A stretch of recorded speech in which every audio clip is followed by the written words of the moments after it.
You're not in that moment anymore, and yet somehow your mind keeps bringing you back. It happens quietly, without warning, in the middle of ordinary life. You could be sitting, scrolling, or doing nothing at all, and suddenly that old conversation returns. Not as a memory, but as something unfinished. You begin to replay it again, hearing the same words, feeling the same tension. It doesn't feel like the past. It feels like something still waiting for an answer, something your mind refuses to leave behind, no matter how much time has passed. You don't just remember the conversation, you start adjusting it. You imagine what you should have said instead. A better response, a calmer reaction, a smarter version of yourself. Each version feels closer to something, like you're improving the outcome. But the loop doesn't stop. It continues, repeating with small variations, as if your mind is searching for the perfect version that finally feels right. And even though you know the moment is gone, your thoughts treat it like it can still be changed somehow. It's strange because you don't do this with every memory. Only certain moments stay active like this. The ones that felt uncomfortable, awkward, or slightly painful. Moments where something about you felt exposed. Even years later, those memories feel different from the rest. They don't fade naturally. Instead, they stay sharp, almost waiting for you to come back and figure them out. And every time you revisit them, they feel just as alive as they did back then. What stays with you is not just what happened, but what it seemed to say about you. Maybe it made you feel smaller, less capable, or misunderstood. In that moment, it wasn't just a conversation, it was a reflection. And that reflection didn't match how you see yourself. That mismatch is what your mind holds onto. Not the words themselves, but the meaning behind them. Because your brain is always watching for anything that challenges your sense of who you are. Your brain is constantly trying to protect something very specific. Not your happiness, not your comfort, but your identity. The way you see yourself feels important because it gives you stability. So when something threatens that, even slightly, your mind reacts. It marks that moment as important. It holds onto it. And it keeps bringing it back, not to hurt you, but to understand what it means about you and whether that meaning needs to change. Your mind treats certain memories like open files. Not finished, not closed, just sitting there waiting. Every time you think about that conversation, it's like opening that file again. Looking through it, searching for something you missed. It feels like there's an answer hidden somewhere inside it. Something that will finally make it feel complete. But no matter how many times you go back, it never fully closes. At some point, it stops being about the conversation itself. It becomes a loop. A pattern your mind follows automatically. You revisit the same moment, the same thoughts, the same feelings. And even though nothing changes, it still feels necessary. Like your brain believes that if it just goes through it one more time, something will finally click into place. While your body moves forward in time, part of your mind stays behind. Still replaying, still analyzing, still trying to fix something that already happened. And the more you do it, the harder it becomes to fully leave it behind. Because now it's not just a memory. It's something your brain believes still matters. Over time, the memory itself begins to change. It becomes less about what actually happened, and more about how you interpret it. Each time you replay it, you adjust small details. You fill in gaps. You imagine reactions. And slowly, the memory becomes something else. Something shaped by your current thoughts, not just your past experience. And this is where it becomes difficult to stop. Because it doesn't feel like overthinking. It feels like unfinished thinking. Like something is still waiting to be understood. And until that understanding comes, your mind keeps returning to it.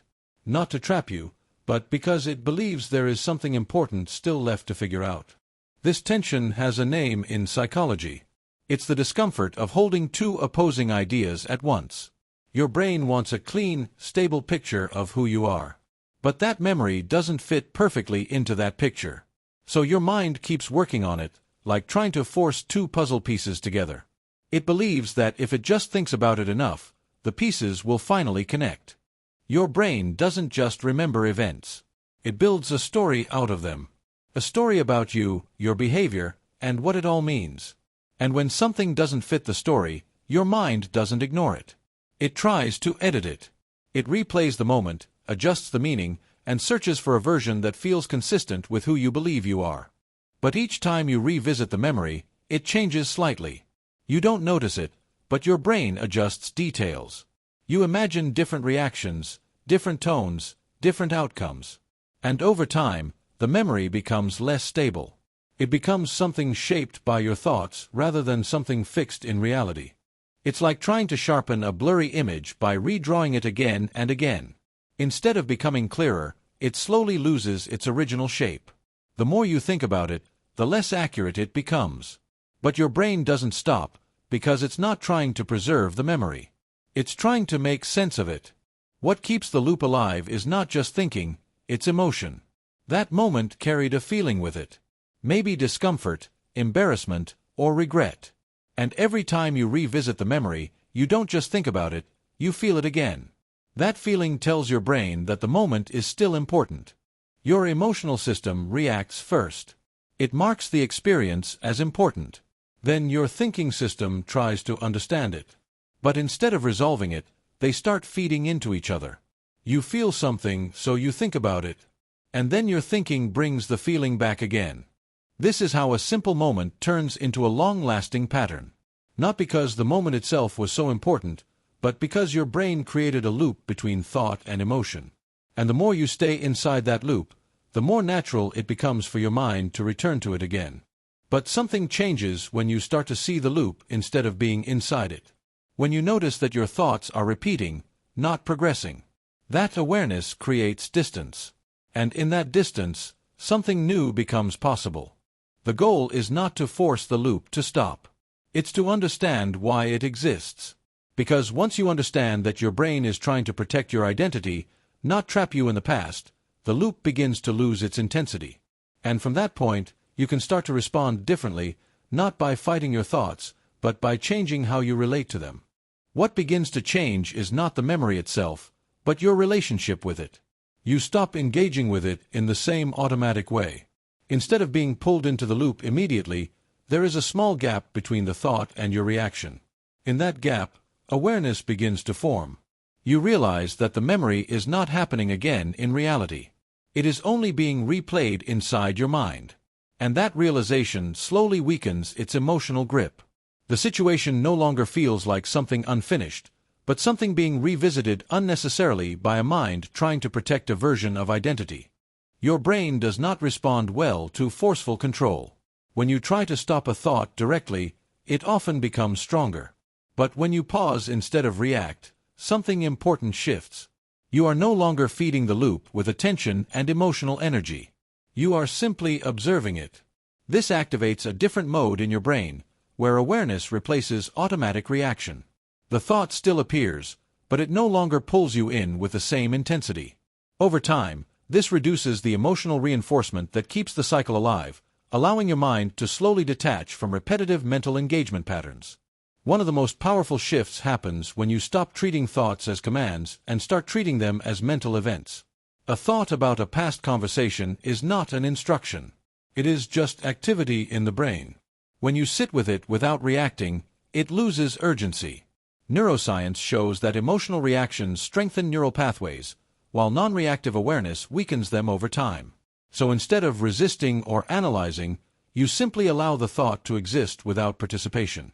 This teaches your brain that not every mental signal requires engagement, slowly breaking the habitual overthinking cycle that once felt automatic and necessary. A major reason overthinking continues is because identity feels fixed. When you believe you must always act a certain way, any deviation becomes mentally important. But identity is not a fixed structure. It is adaptive and continuously shaped by experience. When you allow yourself to expand that identity, mistakes and awkward moments stop feeling like contradictions. They become part of the full range of who you are. This reduces cognitive dissonance, because the brain no longer needs to reconcile the memory with a rigid self-image. Instead, everything fits into a broader, more flexible understanding of self and behavior patterns. Neuroscience explains that repetition strengthens neural pathways through a process often summarized as cells that fire together wire together. When you repeatedly revisit a memory, you strengthen the neural circuit associated with it. But the same principle works in reverse. When you stop reinforcing a pathway with attention and emotional engagement, it gradually weakens. The brain is not static, it constantly reorganizes itself based on usage. This means overthinking is not permanent. It is a learned pattern. And like all learned patterns, it can weaken when it is no longer consistently activated through attention and emotional reinforcement cycles. Attention is one of the most powerful tools in shaping mental experience. Whatever you consistently focus on becomes more neurologically dominant. When overthinking begins, redirecting attention is not avoidance, it is reorganization. By engaging in structured tasks or meaningful focus points, you shift neural energy away from repetitive loops and toward active processing. This does not suppress thoughts, but reduces their dominance. Over time, your brain learns that there are alternative focus pathways available. This creates flexibility in mental processing, allowing thoughts to arise without automatically becoming extended cycles of analysis, interpretation, and emotional reinforcement patterns. Letting go is not about erasing memories. It is about changing the importance your brain assigns to them. When a memory no longer receives emotional reinforcement or analytical engagement, it naturally loses intensity. It becomes part of background memory rather than active processing. This transition does not happen through force but through disuse. The mind gradually reorganizes priorities based on relevance and attention. What once felt urgent slowly becomes neutral. And when neutrality replaces emotional charge, the memory stops demanding constant revisiting. It remains in your past, but it no longer pulls you into repetitive mental cycles or emotional loops. At the core of this process is emotional regulation. When your nervous system is activated by a memory, your brain treats it as present reality. But when your body returns to a calm state, the urgency of that memory decreases. Breathing, grounding, and awareness help signal safety to the brain. This reduces the emotional charge that fuels repetition. Over time, your system learns that recalling a memory does not require stress response activation. This separation between memory and emotional reaction is essential. It allows thoughts to exist without triggering full psychological engagement or spiraling into automatic repetitive thinking cycles. The past does not disappear, but your access to it changes. Instead of entering it automatically through emotional triggers, you begin to recognize the choice involved in revisiting it. This awareness creates psychological distance. You are no longer inside the memory. You are observing it from present awareness. This shift is subtle but powerful. It interrupts automatic re-entry into mental loops. And with enough repetition of this awareness, your brain begins to prioritize present-moment processing over retrospective analysis.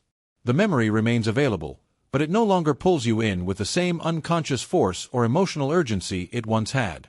Overthinking loses power not when thoughts disappear, but when your attachment to controlling them fades. The need to fully resolve every memory creates the loop itself. When that need softens, the loop weakens. You begin to understand that not every experience requires analysis to be meaningful. Some moments exist simply as events, not problems to solve. This perspective reduces mental pressure and allows thoughts to move through awareness without becoming stuck. Gradually, the brain stops interpreting every memory as unfinished business. Instead, it categorizes them as completed experiences that do not require continued internal processing or repetitive evaluation cycles. As these patterns weaken, something subtle happens in the mind. Silence becomes more frequent between thoughts. Not empty silence, but calm space where thinking is not urgent. This is the natural state your brain returns to when it is not constantly engaged in repetitive analysis. In this space, memories can appear without pulling you into emotional loops. You begin to experience thoughts as passing events rather than ongoing problems. This creates mental flexibility and reduces internal tension. Over time, this state becomes more familiar, and the need to constantly analyze past conversations naturally decreases without forced effort or suppression. You don't erase the past by forcing it to disappear. You change your relationship with it until it no longer controls your present experience. Overthinking fades not through struggle, but through understanding how the mind builds loops and how attention sustains them. When that understanding becomes clear, the need to replay conversations loses intensity. The mind stops treating old moments as unresolved threats and starts recognizing them as completed experiences. And in that recognition, something quiet happens. The loops slow down, the weight reduces, and what once felt like endless mental repetition becomes just another memory resting naturally in your past.